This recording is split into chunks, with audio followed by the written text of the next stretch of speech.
जुन्नर तालुक्यातील गुंजवाडी बेल्हे येथील शेतमळ्यात काल रात्री बिबट्याने पाळीव प्राण्यांवर हल्ला चढवत 2 वासरे ठार केली तर एका कुत्र्याला गंभीर जखमी केले। काही दिवस शांत असलेला बिबट्या पुन्हा सक्रिय झाल्याने परिसरात तीव्र घबराट पसरली आहे।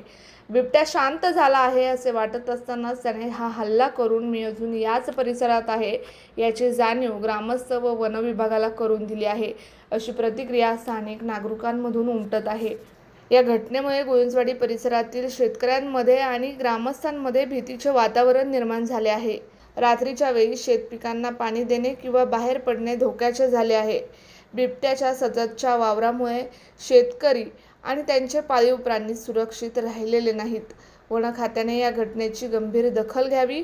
बिबट्याचा बंदोबस्त करण्यासाठी काळे शेतमळ्यात तातडीने पिंजरा लावण्यात यावा, अन्यथा ग्रामस्थांना सोबत घेऊन तीव्र पावले उचलली जातील, असा इशारा सागर जाधव, माजी तंटामुक्ती अध्यक्ष व सामाजिक कार्यकर्ते यांनी दिला आहे।